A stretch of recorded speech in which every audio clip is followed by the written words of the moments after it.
Good evening, everybody. I am Simone Elbow, host of MenSpeak. This is a platform that was created for women to understand men better and to promote gender harmony. And I'm so happy that over the years we have continued to do that to create a platform for men to be heard and for women to understand them a whole lot better. I'm excited that even after a bit of a break, we are back for our Father's Day edition here in the month of June. And we're going to be talking tonight about I Want My Daddy. Yes, indeed. I want my daddy.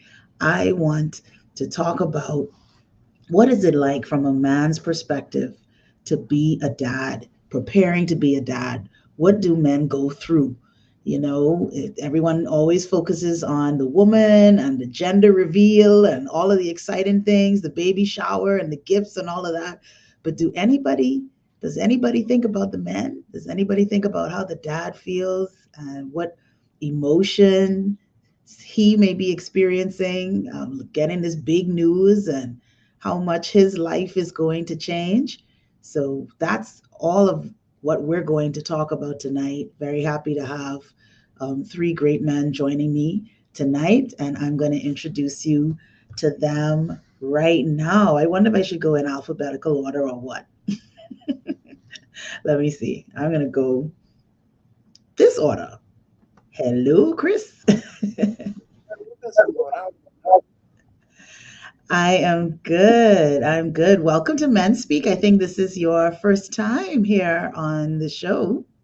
It is. It is. Thank you for having me. It is good to have you. And so tell us a little bit about yourself and your journey to fatherhood a little bit. Just tell us how many kids you have and their ages and all that good stuff. All right, good stuff. So my name is Christopher Trigo. I am a HR business partner for a good company here in Freeport, Alabama, and I also am the co-founder of Spin Drip Studios. um, yeah, so I am. You've been spinning and dripping. I can see it. Oh yes, definitely. We put on a really, really good class, and it's really been received well here in the community in Grand Bahama. And yeah, we're looking forward to continuing to grow with it. So yeah, you know, Awesome. this could almost be considered a baby as well. So this is baby number how much? Number five. So I have four. I have four children, and yeah, they are 13, 9, 9, and 7. So I have twins. Whoa. You Yeah, are a daddy. very, very busy. Yes, it did. All right. So I am going to bring on our next dad, and then I'm going to bring you right back, Chris, so we can all jump in and have this conversation. Okay. All right, sounds good. All right. So here we go, bringing on the next dad, Nathaniel Butler. What you saying? It's always a pleasure when I'm with you. Yes, it is. Always, always good times. And appreciate you always. Man, thank you so much for having me. And I want to say a good day or good night to your listening audience. Thank you. Thank you very much. So tell us a little bit about you and your daddyhood. Well, the long and short of it, I am first Andres' father. So I have one son. His name is Andres. I am his father first, and then my side gig is I'm a consultant. uh, The first job, right? the first job, and he will never let me forget it. They are the reason why we get up every day to slug it out. Totally, definitely, definitely. Awesome. Well, we are looking forward to your perspective. And how old is Andres? Andre's now 5 years old. He's five going on 50. Well, I believe this boy was here before. There's no question about that in my mind. all of them, child. All of them. Awesome. So I'm going to just put you backstage again. I'll introduce our next guest and I'll bring all of you on so we can continue the conversation. All right, last but not least, Delano Archer. Introduce yourself, sir. Tell us about you. Hi, I'm thanking you for inviting me to your show. It's a pleasure again. Uh, so, I have been an educator and an engineer. Sometimes I get confused as to which one I am. But amongst family and friends, I'm known as Mr. Fix It. And I've been in education for most of my life, Mhm. and I've had many jobs in industry, honing my technical skills. I love fabrication, mechanical fabrication, and restoration. And I have three kids, Mhm. 20, 18, and 13. All right. So you're And getting up there. You done finished the school thing and getting into the college thing and yes, and so it's been a journey. It's been a journey and a wonderful one. It's been an experience, and so I'm here to share. awesome. Well, it's good to have you. What Delano has not mentioned, and I will. Delano. Delano, sorry. I know someone else who pronounces his name Delano. So sorry about that. I getting you all mixed up. Delano is we grew up together. Yes, indeed. We go way, way, way, way back Right. to my old Sunday school days and high school days, and we ended up at the same university. But he was one of them, popular guys, so he didn't check for people like me. He was out there being popular and Not true, not true. athletic and engineering and all of that other stuff. So, you know.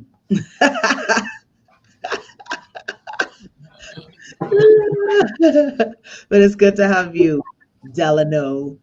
Christopher, Nathaniel, good to have all of you on Men Speak. I think this might be Nathaniel's second time Yes. on, yeah, this may be your second time. So welcome back. And I usually have regulars, but a lot of my regulars are busy tonight. So I am on my lonesome hosting tonight. So just to shout out a couple of my regulars, we have Adrian Carter, Dr. Adrian Carter, who is actually based out of Florida. He is a consultant as well, an educator, an author. He specializes in conflict resolution and men's health and all of these great things. And so, shout out to you, Adrian, and also to Chef Simeon Hall. Everybody is used to him being on the show. Chef Simeon is in knee deep, or I should say, neck deep in a new venture. He has opened up his restaurant down at the beautiful Nassau Cruise Port. Yes, indeed. Preacher's Kid.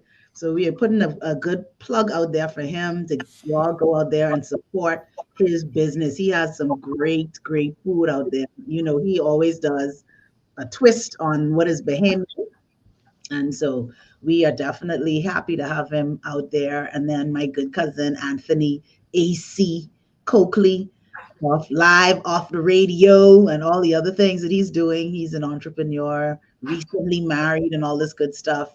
So these guys are busy, but they're always there, and you'll always see their faces at some point on Men Speak. So let's jump right into it, guys.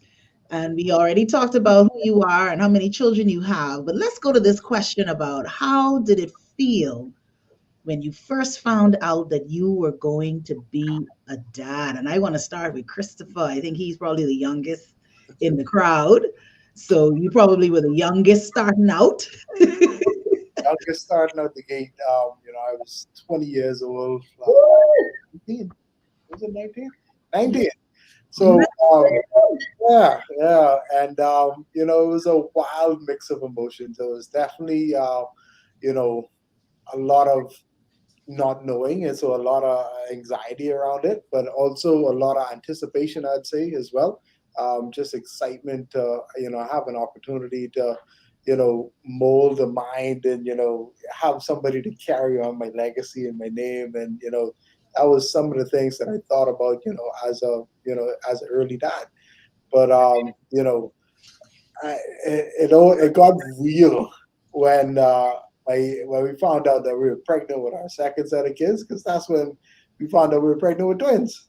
So, so my wife and I, we were in Canada in school, and we noticed, that, hey, we need to go get checked out from the doctor. And when the doctor did an ultrasound, they're like, hey, there's two in there. So that was a totally different experience, because now it's like, okay, life got real. I've gone from one to three. So yeah, it definitely brought on a lot of just needing to get serious about a few things and really shaping up on what I should be doing to make sure that I secure my family. So yeah. Yeah, and a lot of people don't even realize that men are concerned about those things because there's a lot of pressure on men. That's what people say. You're the provider, you're the go-to person, you're the strong one, y'all got to figure it out. So when you're adding to the family and you have that responsibility, sometimes we don't think about what you may be feeling in that moment. How, Exactly. yeah.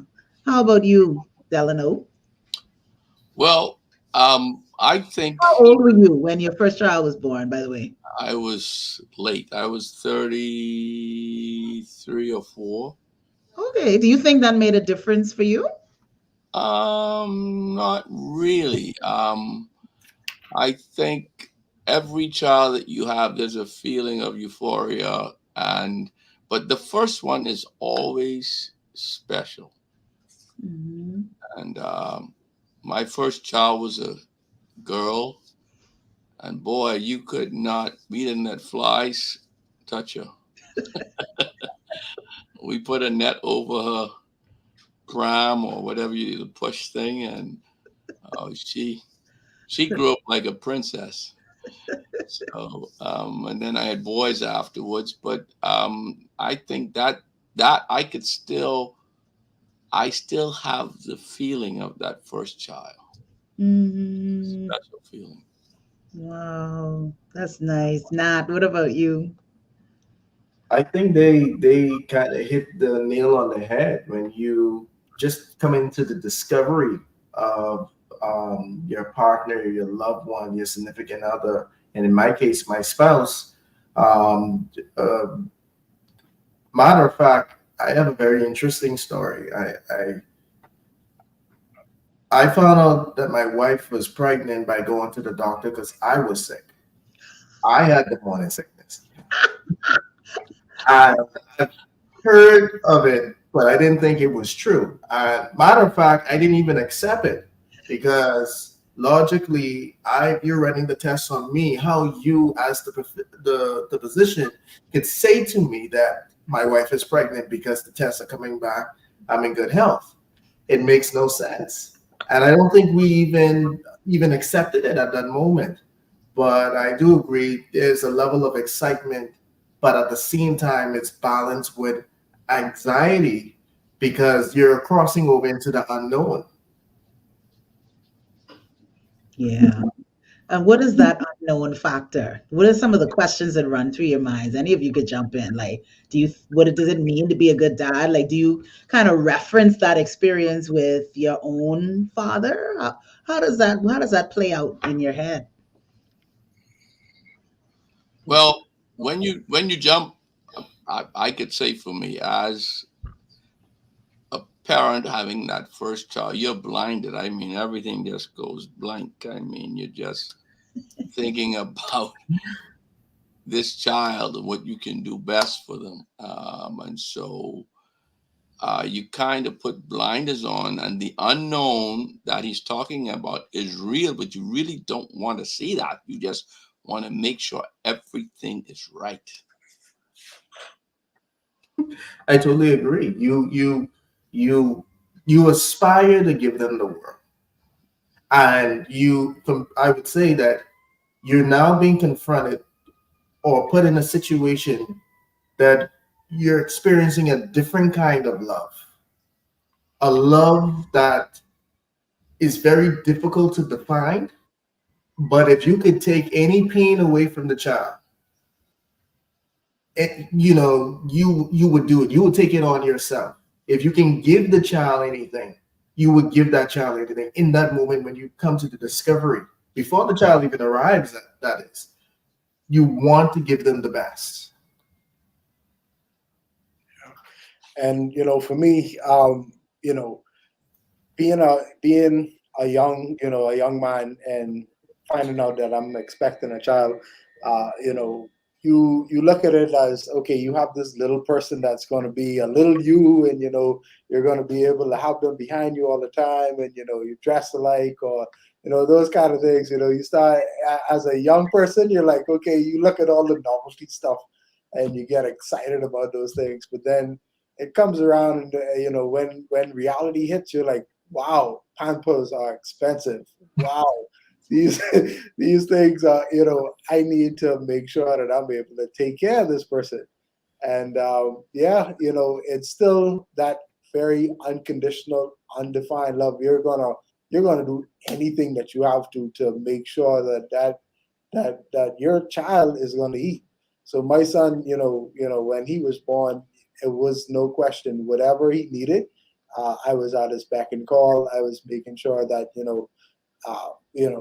even being young at the time, my wife took the brunt of making sure that she took care of him.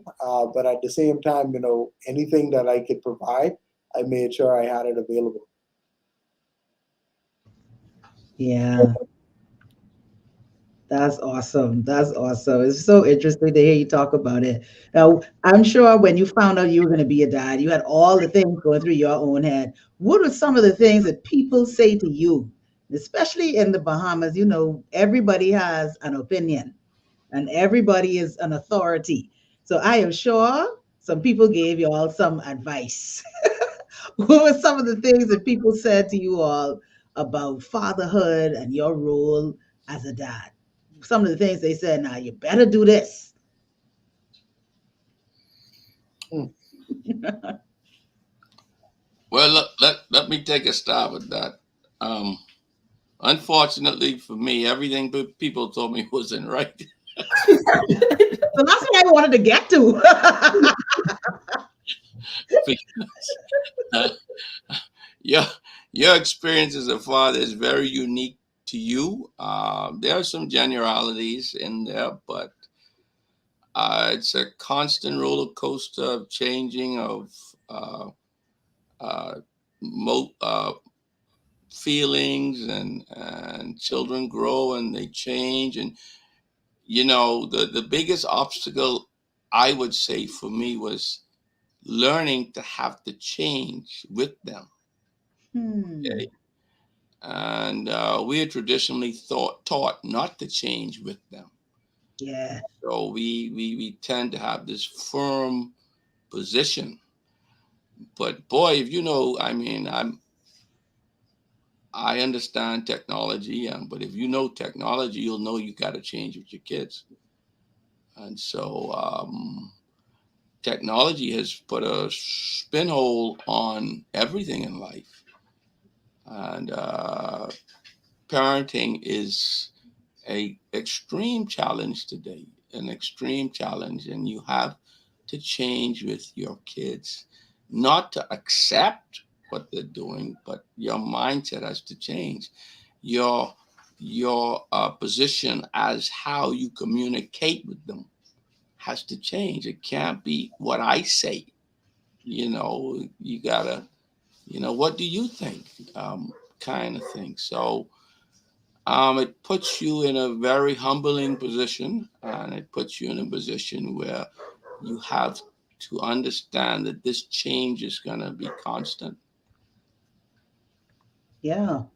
What about you guys, Chris, Nat? What did some people say to you that, you know, prove true or false?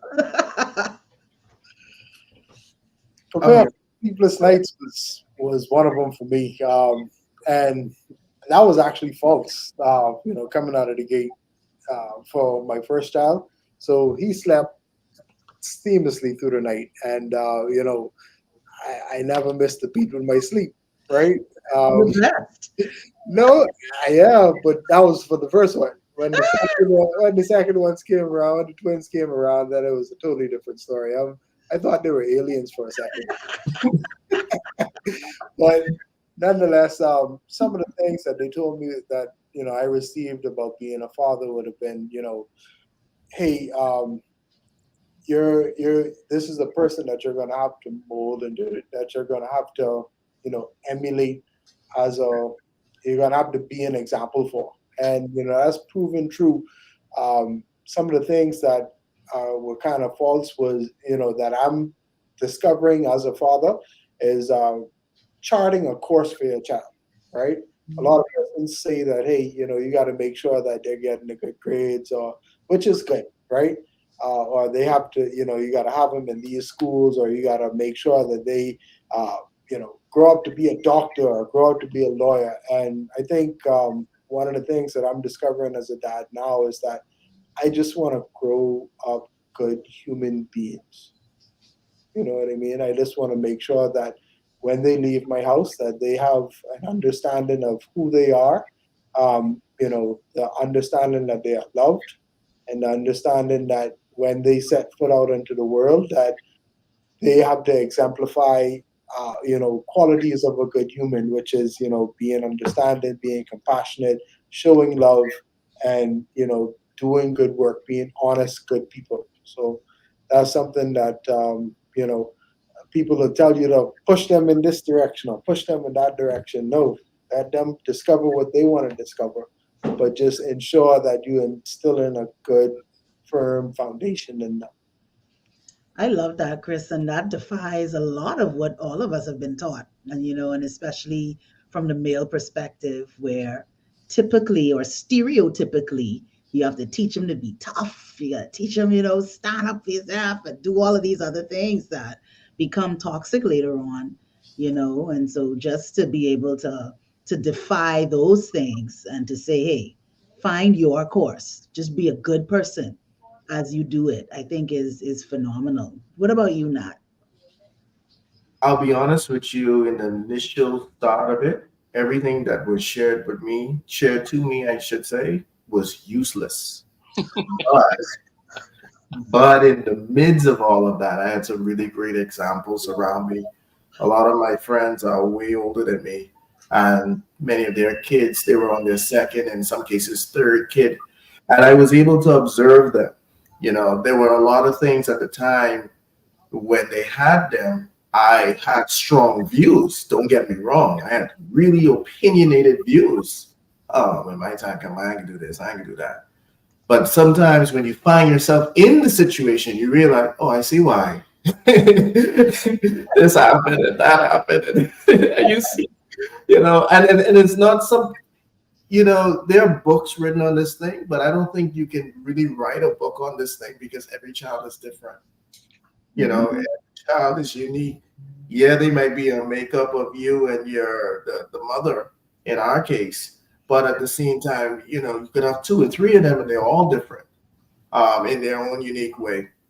So for me, I think what I had to kind of learn was I had to unlearn all of my experiences as a child, because that was not really even applicable for him.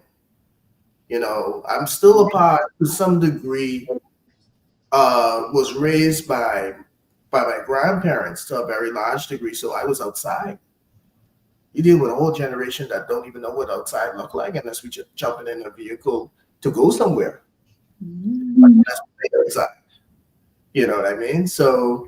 Um, so it was a bit of a learning curve.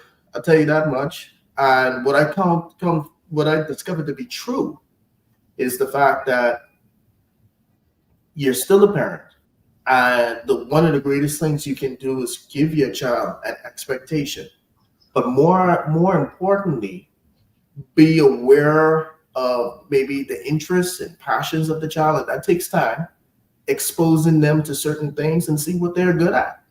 Yeah. And once you begin to understand some of that, the directions or the leanings they may have, and not you don't want to pull a child, but at the same time you want to just kind of gently push them in the directions that may be suitable for them, what comes easy to them. I think for me that was kind of a little bit different in a sense of what I was kind of exposed to. Yeah, I agree. And I think for all of us, we can recognize that parenting is changing. Raising children in today's world is changing. Um, Being a parent as a man or woman is changing. There are certain things. Now, I want to bring in a little bit of HR. So I know at least three of us on this like to talk about HR stuff and talking about paternity leave or family leave. And we see that in some countries it's very robust, and you can tell that they're very enlightened and understand that it does take two parents and we know it takes a village really to raise children, but at least they understand what it takes, and it goes on for quite a while. We actually are fortunate in the Bahamas. Some countries have no maternity leave, and so even with that, when you think about 12 weeks, the baby is about 3 months and you have to go back to work, get back in that routine. So we understand that pulling away that the separation anxiety that the mother feels. But what about the dad? And this issue of men getting time off to be with their wife or significant other as they are having a child. And I could tell you now, in this HR space, I have heard men arguing against paternity leave. And I'm like, I don't understand y'all. I don't understand y'all. And their rationale is, oh, well, the woman, they don't want us around them. We can't do nothing to help them. Um, what they could be doing anyway. And oh, the men only going around having a bunch of children. They just want time off, time off, time off. This is some of the real Yeah. comments that I am hearing in the workplace today. What are your thoughts on that, gentlemen? All of you. I will start with Chris, who is an HR business partner. First of all, I will ask, does your company offer paternity leave or any type of family leave? Yes, we do offer paternity leave at our company. Stop it. How much? How much I, time? we offer a week off for new dads. So yeah, With and pay that or unpaid?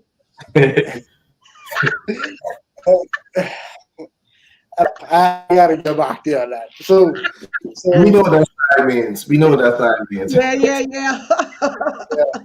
yeah, no man. I think paternity leave is something that is understated a lot. Companies, they look at paternity leave as okay, you're not, you didn't physically go through, birthing a child or whatever, so you're not physically incapable. But I think what in the in the world, what a lot of people are missing is that paternity leaves offers a chance for a man to actually make a personal and emotional connection with their child, right? So I was in a situation where my first child was born in Nassau, Bahamas. Paternity leave, like you say, isn't a thing. So, I'm working constantly, 40, 60-hour weeks, making sure that, everything's taken care of. My last three children were all born in Canada, right? And when I took a step back and I realized that the only child that I actually did have any kind of leave with was my baby girl, and that's when I was able to take up to 6 months off. I believe it was, yeah, of paternity leave, and Wow. yeah, so I was able. It wasn't full pay or anything like that, but Yeah.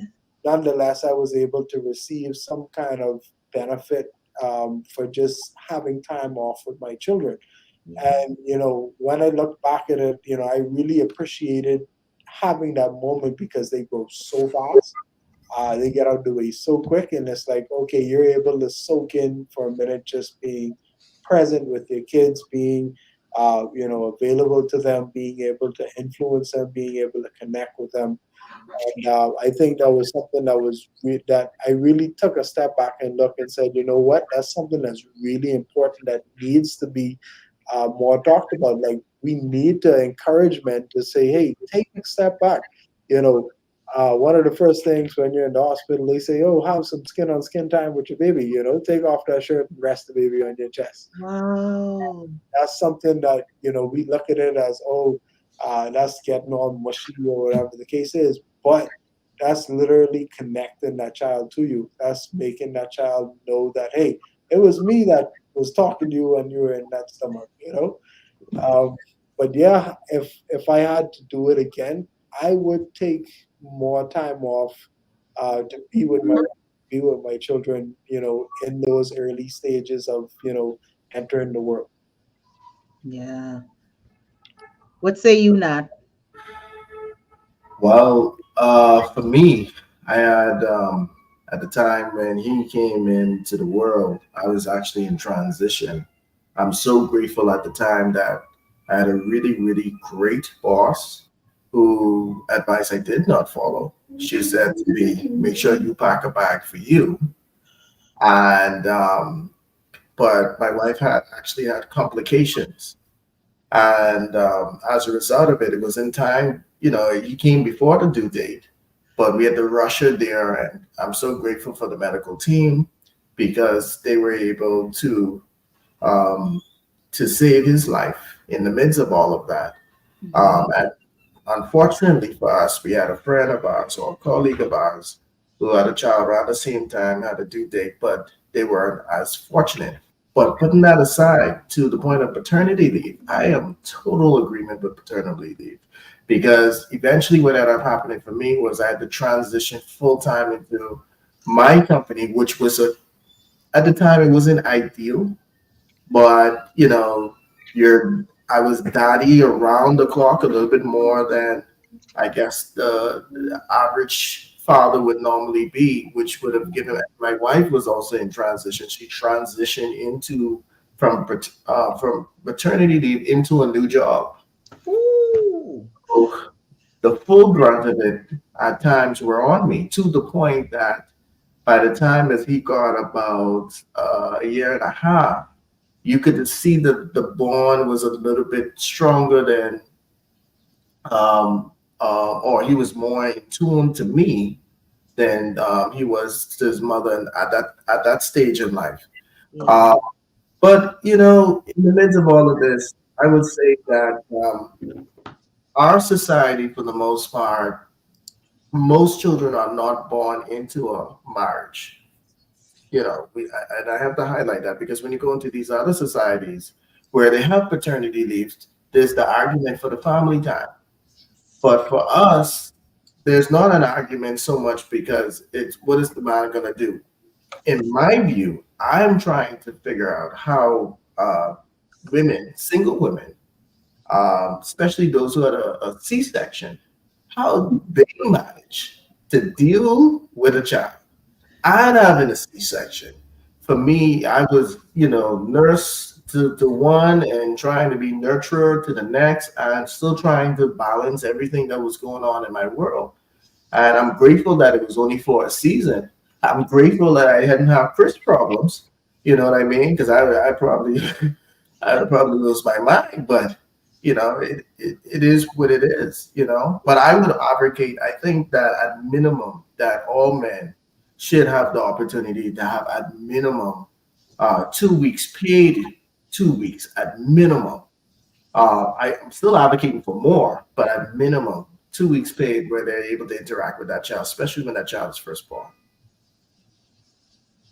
That is serious. And that when I hear those comments from men, that's what I think about. I'm like, do you all really understand? Like, especially if a woman has a C-section, that she literally cannot move like that. Like she can't do anything for herself. Like, how do you take care of a baby, take care of yourself? Like you need help. Mhm. You need help. Delano. What say Delano. you? Delano. Oh Lord, why I keep doing that tonight? I just need to call you what I used to calling you. LD. That's what I Right. need to call you. Because Mhm. I don't know about this Delano and Delano and all these different names. LD, that's what they calling you. Okay, great. So listen, now you said you an educator, so all educators get is time off. So Yeah. I don't even know if Well, this. But what do you say about paternity leave? well, I've also worked in the industry, and I'll start by saying he who feels it knows it, right? Hmm. Um, if you had asked me this 20 years ago, when I was an executive with 500 employees in the company, it would never be entertained. Um, Now, as I've experienced life and children, I'll tell you, boy, um, when a child is born, the circus begins. I mean, routines and everything. I mean, you're just trying to figure out how you're going to operate. And it's not only the child, it's just how we're going to keep this house together. Okay. And so any employer in his right mind, if he wants productivity from that man who had a child, he should consider giving them that time off. Because he's better with that time off than to be on that job and being just miserable, making mistakes or whatever. So there are all sides. This is a very dynamic situation here. There are a lot of moving things going on. Now, something that's trending that on the other side of Mr. Butler's statement, and we have to be very aware of children being born out of this traditional context of marriage. Amen. Um, you have a lot of women now, young women, they'll have a child and they leave it with the guy, the guy and the Grammy, Mm-hmm. whoever the Grammy is, and they gone on their way. Mm-hmm. And that young man, how old he is, I don't know, I wouldn't put an age on it. He now has to defend for himself with a child. You don't believe me, you catch the bus, you'll see these young men with I babies see and that. them every day, Hmm. And walking the kids to so, school, catching the bus, doing what they have to do.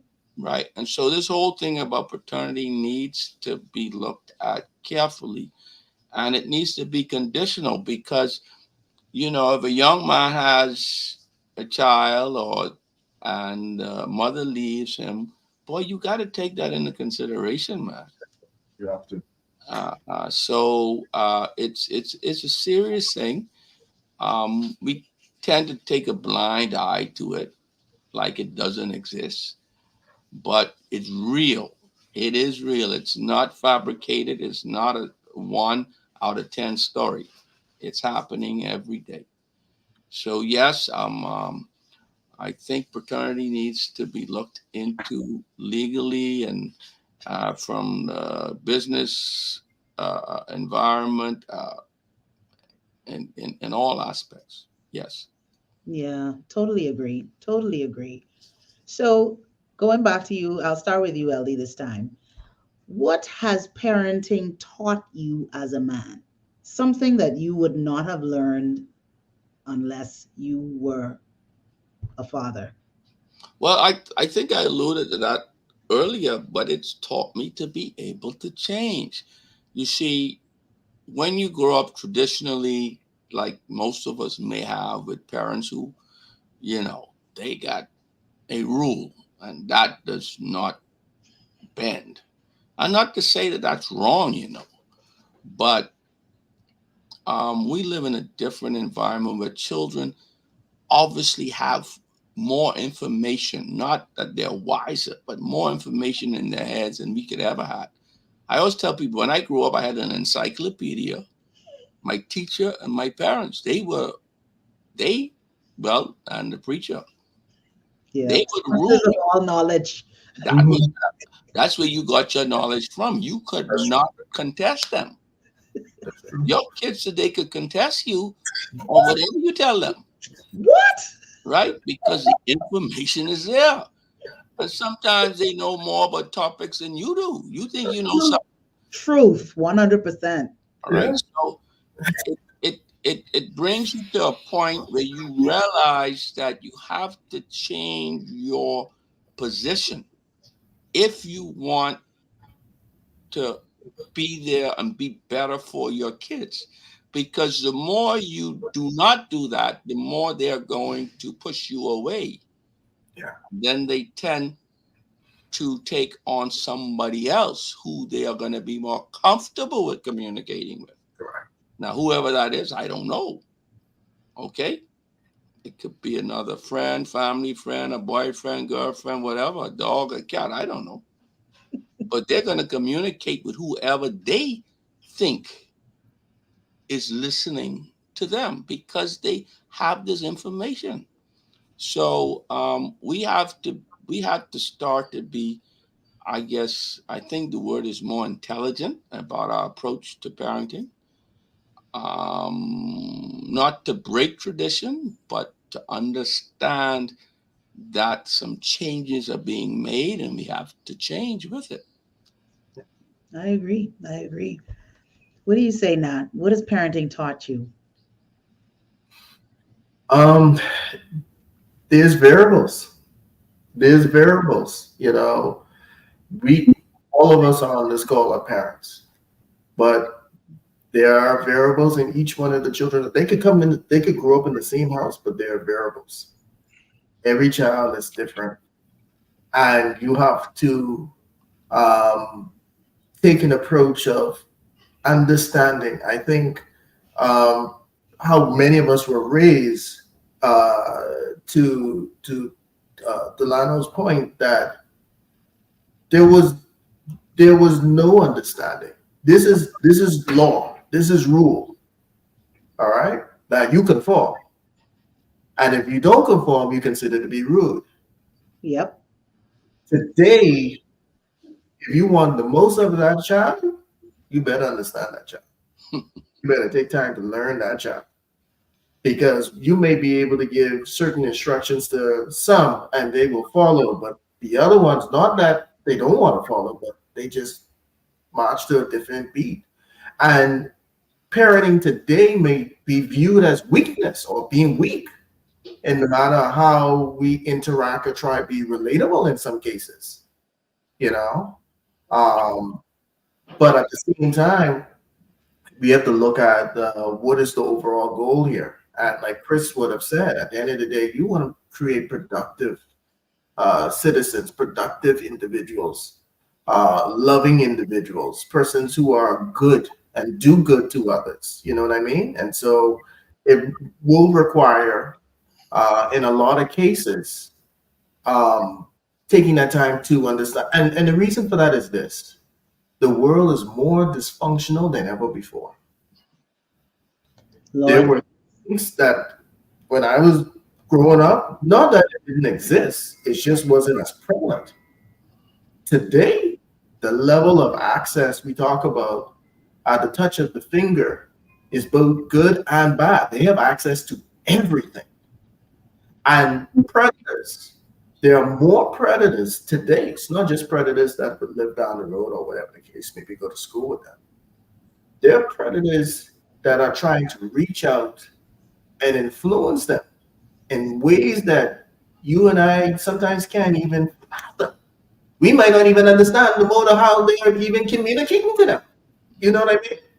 So it's different. This is different. This is different. And I'm still in the field making them. So I don't know if I don't know what we can be faced with when the next one comes. Oh, it's a serious thing, but what you're saying is so true. It's very true. Chris, what do you have to say on that? What has parenting taught you? So parenting has taught me that being different is okay.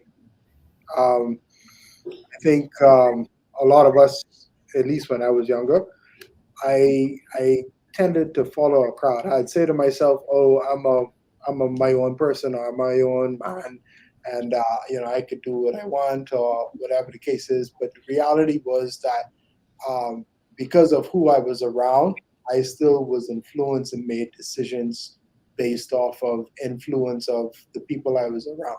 Right? And the reason I say parenting has taught me to be different was, okay, now we have access to all this information, right? And knowledge is power. So as we read things online and we understand that certain things aren't good for your child, or certain foods may not be right to introduce to your child, but that was normal. That was something that is okay in your society, or is encouraged, right? Um, so you feel that pressure to give in, right? Um, so for a period of time, all of my children, my whole family, went completely vegan, right? And Mhm. we, well, a lot of people look at me, okay, your children does eat that? Your children, they follow that? Like, how do you get your children to eat vegetables, right? And Mhm. I, me and my wife would look at them and say, that's all they know, right? Because we gave it to them from they were young. We fed them healthy, and that's like literally. I have videos of my children going into the fridge, and they have a big cucumber in their hand and eating the whole cucumber, and pulling out the stalk of celery and eating the celery out of the fridge. And this is something that a lot of people will be like, "How did you do that?" And we're like, "We just didn't have junk food in the house." So when I say it's okay to be different, is not conforming to what society is telling you that you should do for your kids. Is having an understanding of, okay, I received this knowledge and I understand, what is right or what I need to do, and then saying, okay, I'm going to be different. I'm gonna stand on my own, regardless of how I might, how it might be received from others. So yeah, that's how that's how it's received to me, and how I apply that to being a man. Literally, I'm able to walk tall and say with pride what are my preferences, or what do I like, or how do I conduct myself as a man, because this is because of that self discovery of understanding who I am. I'm able to say, okay, this is me, whether you like it or not, and if you don't like it, then it's okay, and we're gonna be cool. And But I this can is still be what me. exactly. I love that. I love talking to evolved men. That's why I love Men Speak. I love this platform because you guys are awesome. So I have this next question before we get into our whole giving advice segment, because whenever you come into the end, you got to give advice, right? But I have one more question I want to ask each of you before we get into the whole advice thing. But I want to ask you about your dads. And I hope that this is not going to be a sensitive question. And if not, feel free to not answer. Okay. But I want to ask you about your dad, the role that your dad played in your life, and how did that impact you? So we talked about how parenting impacted you as a man, but how did your father impact you as a man? And I'm going to leave it open to anyone who wants to answer that question. I think for me, so I was fortunate enough to have my father in my life, and at the same time, his father in my life as well. Mhm. Um, I think my grandfather, him being as rigid as he was a Baptist preacher. So Oh, it was just God, God, God, and God. And he came up in that era where you go to church 3 times a a day on day. a you really ain't doing, you know what I mean? So I'm grateful for him because it kept me away from a lot of things. But in regards to my father, I don't think we have had any real interaction or connection. Now, my father was a provider. There's no question about that. But he was not as I'll say this.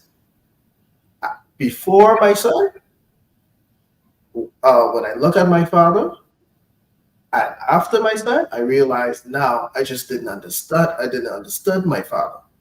Hmm.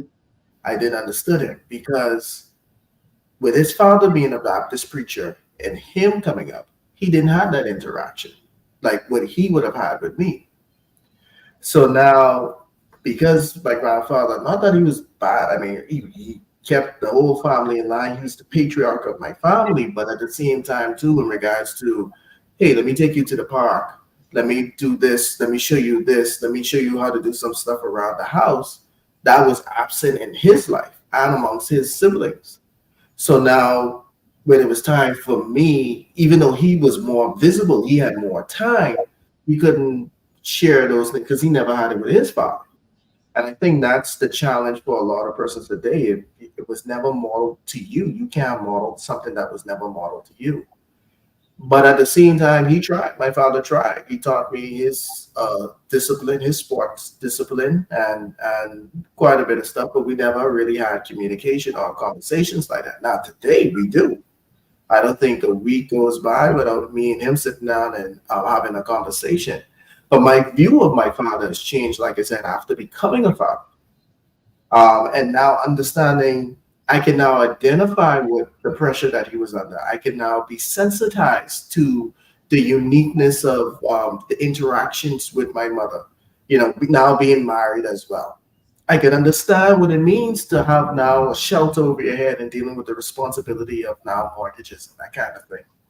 So I have a profound respect for my father now. Not saying I didn't respect him before, but it's just different now. It's just different. You can't understand truly what a man is faced with unless you are in his shoes. Mhm. Unless you have to be, before time, I, I'm supposed to provide, right? And if I drop the ball, well, who cares? After that child comes into your life, when you take on a spouse, you have to. If answer if nothing else happened around with anybody else, you have to. The buck stops with you, Yeah. and so now you're put in a different situation that you've never been before. You've never had this level of pressure, and you're dealing with individual lives. And the one thing that I didn't realize, I've had pets in the past, and I've had items like cars and vehicles and all of that stuff. What makes a child different is this is a living being. And on top of that, you are responsible for them for the rest of your life. Now, they'll be off age at some point in time, but you will always be that. Yep. And if they ever run into a situation, they are looking for you, not from always from the standpoint of resources, but they will always look to you from the standpoint of advice if you're there and have that relationship with them. Mhm. And if they, like you say, respect you and value you, to be that person, and you have to kind of create that atmosphere for them to want to come to you to be No, that person. I totally agree with you. You have to go in with that mentality first. My number one job, my number one assignment is just to create an environment for him to grow.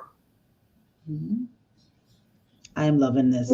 And thank you for being so transparent about it as well. You know what I mean? Mhm.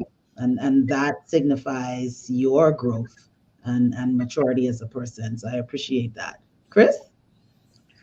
So my dad, so being a young kid, my dad was an entrepreneur, right? Even up to now, he's still an entrepreneur. So he always had a very hard work ethic. You know, to be honest, and this to be fully transparent, sometimes I wondered if he lived home, because he would be up first thing in the morning out the door, and I go into bed sometimes and not seeing it, right? But nonetheless, I know that he's a great provider. Up to this day, I know that I can count on my dad in a tight situation, right? And I love him for that. And one of the things that even though early on he wasn't there for a lot of stuff, like I'd go on family vacations a lot with my mom and my aunts and stuff like that. And my dad never really was in on that stuff. Like he made a few trips here and there or whatever the case was, but he never was just fully engaged, right?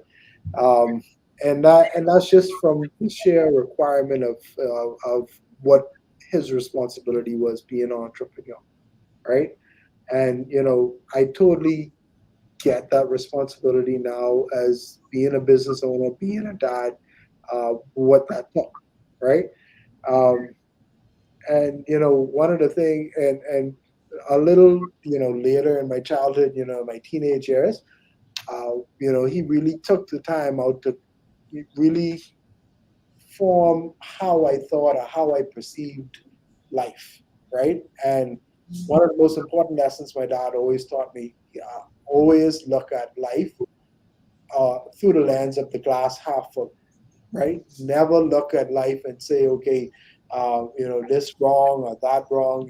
He always said to me, hey, always look for how or what you can get out of a situation, even if it's a lesson, and that's a positive thing. So always try to be positive in what you do, how you perceive life, how things happen.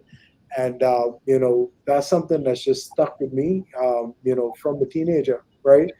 And that truly is a great lesson that I've learned, um, and that impacted me greatly because up to this day, I could have crazy days, where and just hanging on to the fact that okay, I definitely can find something positive. I impacted somebody today. I was able to put a smile on somebody's face today, or I was able to help someone. That always having that mindset of being positive, it really keeps you out of being you know in a downward spiral. Mhm. So I'd say that definitely my father has impact. For a time he's definitely put in the work as a dad to really impact me in a profound way that I've carried through now as a man. That's awesome. That's awesome. What about you, LD? Well, Mr. Butler and Mr. Trico, they really icing that cake for you, fathers. You But want I'm pineapple? but I'll take another angle here All because right. um, imagine not having a father. You see, and that's a dilemma for a lot of people. They don't have that father. Um, I don't know how old you guys are, Miss Boy. I don't know if you follow basketball, but Charles Barkley in his younger days, he was not considered that bright. But one day he came on a show, and he was a player then, um, and he said, your hero should be your daddy. Boy, and that stuck with me for years. You know what I mean? Mm-hmm. Um, Martin Luther King, you don't know him. You know about him, I heard about it. right? Nelson Mandela, you don't know him. You know about him, but you know your daddy. Now the problem is a lot of daddies ain't there. So now what happens? A void is created in that man's life or that female's life, and more particularly towards the male, because everybody needs a father figure, regardless. You need your mother too, but you need a father figure. They go together. That's God's design. I mean, we try to refabricate this world. Well, one one can play without the other. I mean, you can't recreate God's existence. So, my I've not always been the best child, but I always say I'm here because of mother's prayers and a father's presence. And it wasn't until I went through some very serious trials in my life that one day my dad came to me and said, son, I love you. Boy, and that hit me like a block. First time he ever said it. And so, yeah, he probably should have said it more. But the point is, that presence there is extremely important Yeah. for your wholesome, sustainable being because now you have to impart that to some other human being, which is your child. Okay, when that void is there, boy, it's a battle. How do I do this? It's unconscious or conscious, whatever it is. But the presence of a father is I mean, we try to not we try to put blinders on towards that sometimes, but it is extremely important. And that's all I have to say on that. That's powerful. Father's prayers and father's presence. Mm, mm, mm. That's profound, old man. Why are you calling me old man? Like that sounded very wise.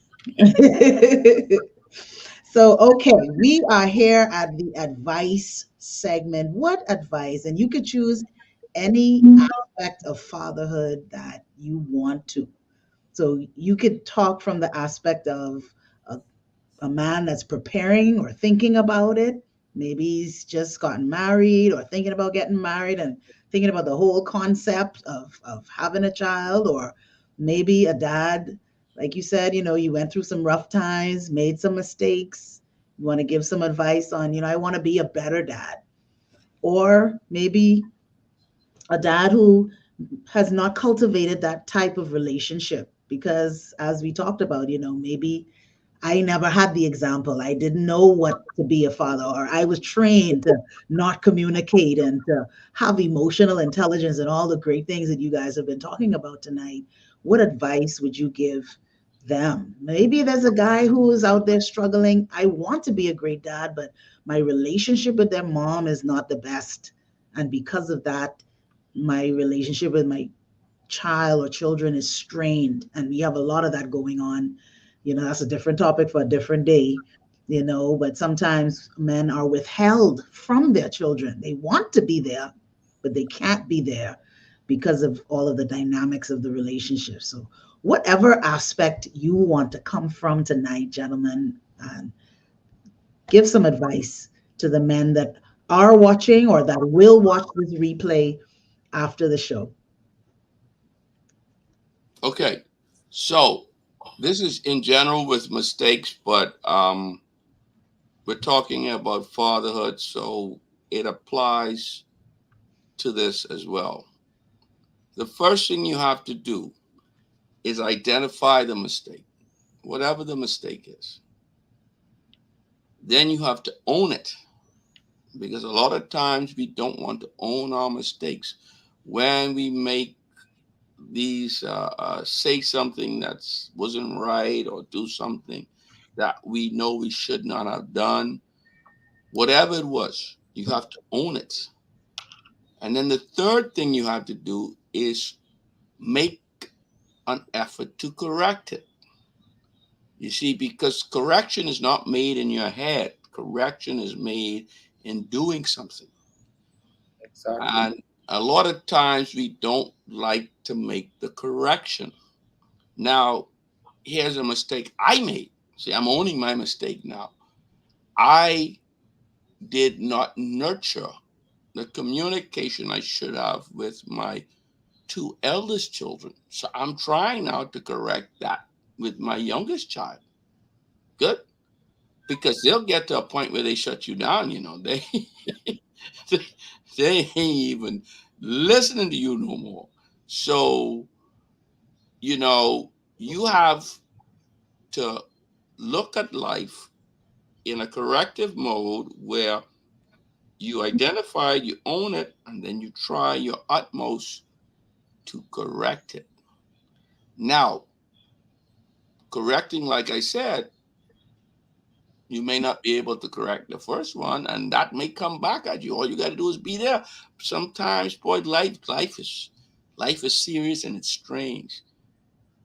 Don't walk away. You do not walk away. You be there. But also make every effort to correct the mistakes that you would have made. I That's it. love that. Thank you for that. Thank you for that transparency. I think that is definitely the first step, and sometimes we get in our feelings and we won't be mad and we won't be mad forever. But when people see that genuine effort, that apology that has changed behavior, not just words, but that I really mean it. And sometimes it means you have to suck it up and take their abuse sometimes, right? Like their anger and their venting and telling you about yourself and all of these things, and you got to stand flat footed and take it. Why? Because at the end of the day, I want us to have a relationship, you know? And so I want to just say hats off to you for doing that, and to take a societal term and say for manning up, you know? I hate those types of labels, but anyway, right? But for really taking that step and wanting to do that and wanting to be different. So next, who is giving some advice to our men and fathers watching? So I guess I'll go next. The advice that I would give, or that I give on a regular basis. So, um, I became a dad young, so I was able to coach a lot of my friends through becoming a dad. And one of the things that I always told them was, hey, make sure that you're married first, right? It's so important to, when you consider having children, that you do it under what God has ordained, because bringing children in the world is a very hard task. It's easy to do, but to be good at it, to make sure that you're making an impact, it requires a lot of love, a lot of commitment, a lot of time to bring up good persons. And you know that that is something that I always stress with persons, is to, hey, make sure that you're having, you know you're bringing children in under the covenant of a marriage, right? But to speak to when you make mistakes, or even with your children, as young as my children are, if I say something that's out of line, or I do something and they correct me, or they catch me doing it, I own that in that moment. I said, hey, oh wow, that's something that I didn't mean to do, or I didn't mean to say. I didn't know that you receive it that way. But just making sure that you take a moment to not chastise your children for correcting you. That's how you can tell me what right and wrong. You only been there yesterday. You know what I mean? So that's definitely, I think, is something that needs to change in homes. It's just understanding that your kids, they see you through very innocent eyes, and when they speak, they're not speaking to necessarily try to undermine you in any kind of way. They're actually literally just stating what they see. So if they say, hey, you're doing something wrong, take a moment and pause and say, hey, they're really seeing something that I need to really check. So understanding that, hey, given your children the opportunity, or the ability to speak up in that manner, just making sure that you listen and understand what they're saying, I think is a great way to continue to foster a better relationship with your children. um, and just for any strained relationship that you might be in with the mother of a child, or a father of a child. I think um, submitting to the fact that you want a better relationship with the child, and understanding that that's not going to come by fighting fire with fire. So understanding that, yes, mistakes may have been made, but making sure that you are, uh, like my friend Mr. Archer would have said, just making that effort to make a correction, to own your mistake and say, hey, I want to do better, right? I think that's very important. And yeah, and it's something that we definitely need to continue to encourage, this ownership. Yeah, absolutely. Absolutely. Not. I think for me, I would say be human. Just be human, man. Because at the end of the day, for first time fathers, as mentioned before, there's no playbook to this thing. You get in it, and then you start making the adjustments. For those who have never been around fathers, the best advice I could say to you is find the more stable fathers and sit down and listen to them. And sometimes we like to mimic the good that we see them do, but sometimes you got to hear some of the bad, some of the missteps, so that you don't repeat them yourself. And it's so easy to repeat them. I talked about my father was there, but he wouldn't interact. Well, now I'm in a situation where I have so many different responsibilities that I don't, at times, if I don't be conscious enough, I don't interact.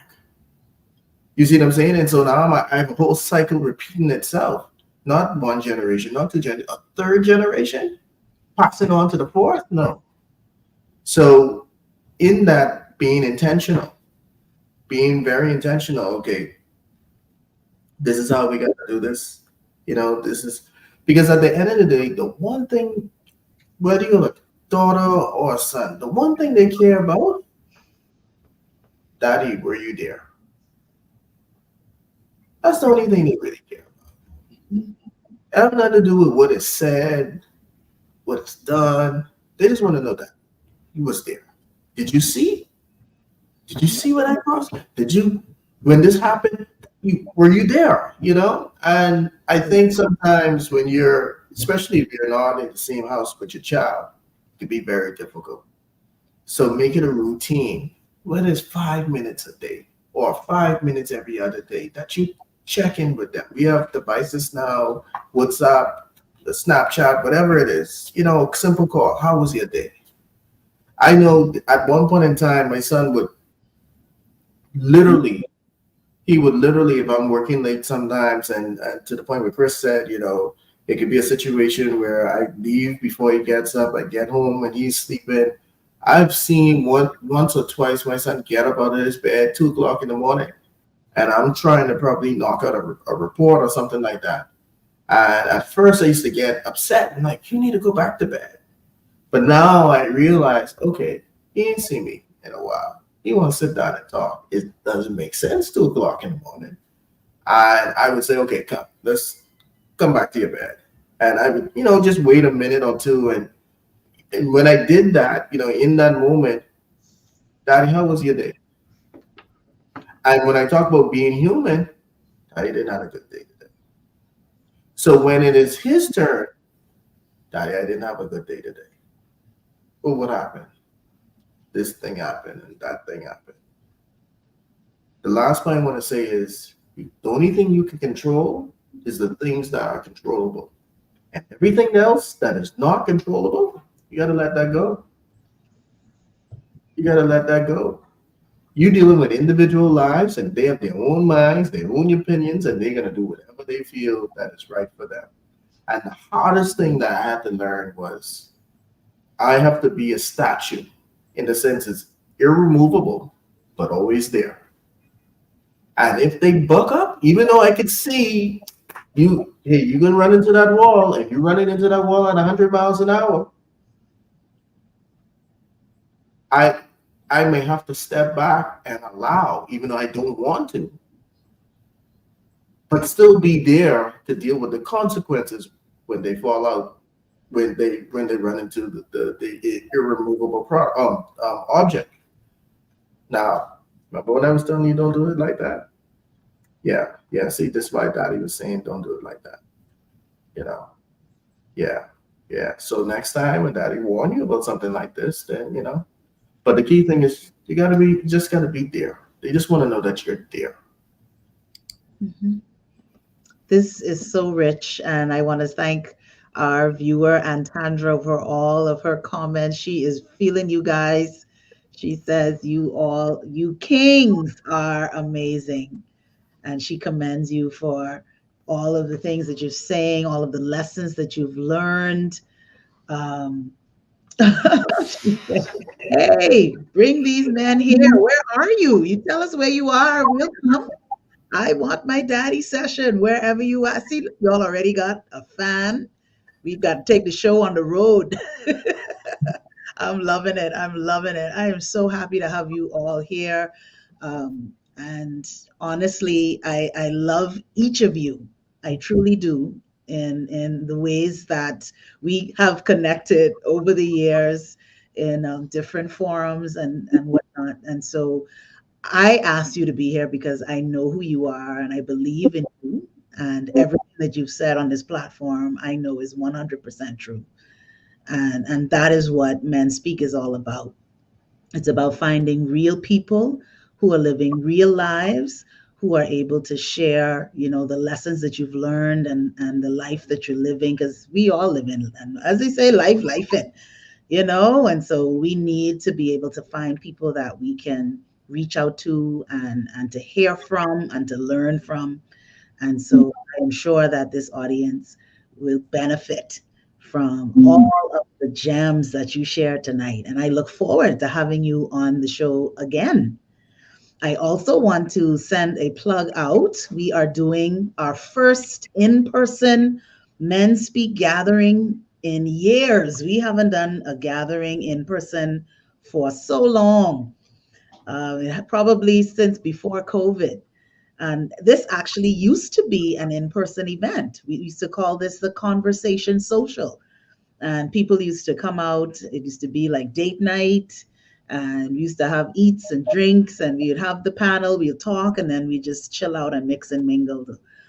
So we are doing our first in person event at the end of this month, July 28th, I believe it is a Sunday. And guess what we are going to be doing? Yes, that's the right date, July 28th. It is going to be, y'all ready for this? Drum roll. We are having a Daddy and Me cooking experience at the kitchen at Bahamar. Oh, And we have very limited space. So we have room for just a few dads and their child. It can be a young child, it can be an adult child. But the important part is what you all said tonight, being together and doing something together. And we know that we love to eat in the Bahamas. And so it's going to be a great experience. The chefs at Bahamar will guide you through your menu of the things that you will make. And we will have libations and music and fun and just getting together. So look out for more information about that. I look forward to hosting you men and your children to come on out to Bahamar with us for Daddy and Me cooking experience. You always having these mommy and me things, right? So we coming to flip the script. So we doing some daddy and me things on the Men Speak platform. So thank you once again, everyone, for tuning in to tonight's show. I Want My Daddy. And definitely we got to check out Ms. Wilson and see where she is so we can definitely do part two. Oh, you in Exuma. Say Bahamas, not in Exuma. We will definitely, we can come to Exuma now. We don't even need a reason to come to Exuma.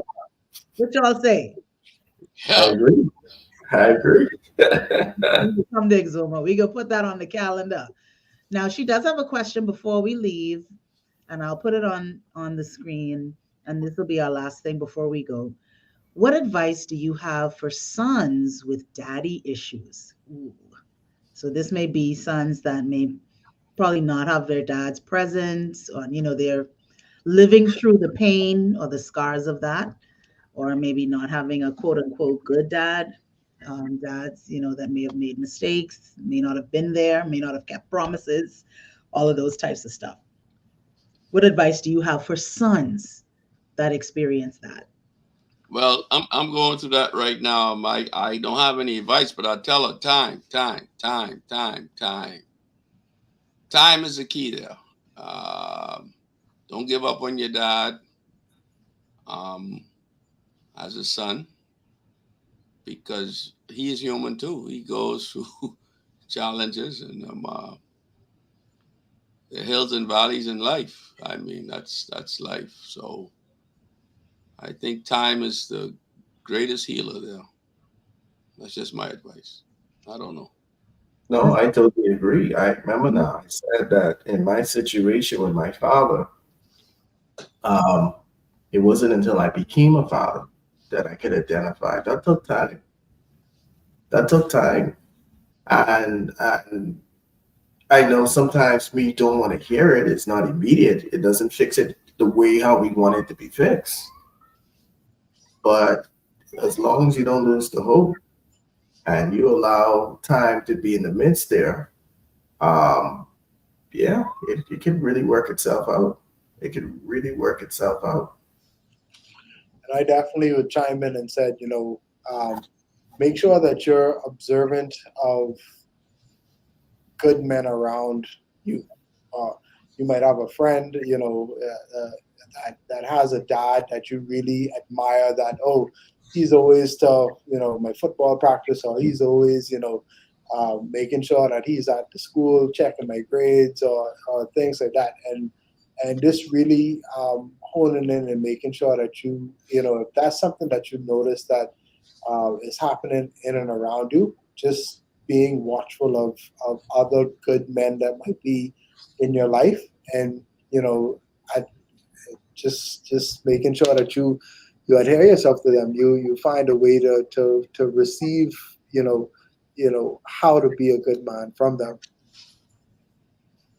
I love that. I think that's all great advice from each of you.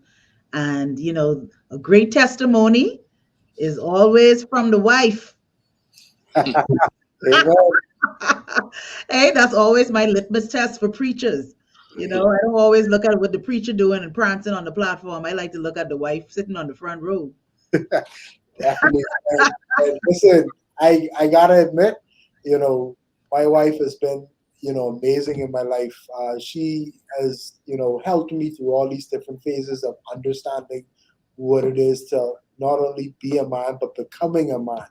Being, together for so long, from teenagers, just she got to see me through so many different things, and I got to shout out because she was there, just helping me every step of the way and staying committed and staying and being together with me. And I definitely got to have a shout out to Brittany for a moment. I love you, baby.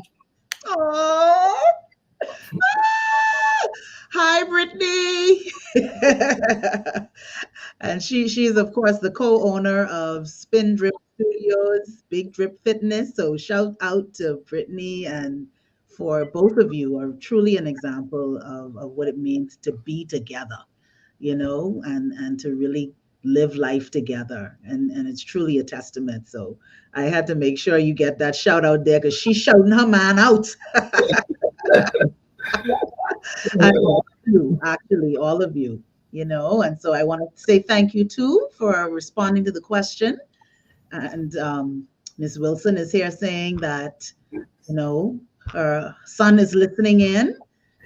Her husband is more active. And so, continue to be patient, continue to pray, and hopefully he will come around just as our guests have said tonight, you know. So thank you so much. Life is calling. Get back to life. Thank you so much for being on Men Speak. And until the next time, I'm Simone Elbow, founder and host. And we'll see you on July 28th at Bahamar for Good Dad night. and Me Cooking Experience. And then next stop, Exuma. So, Yeah. All right.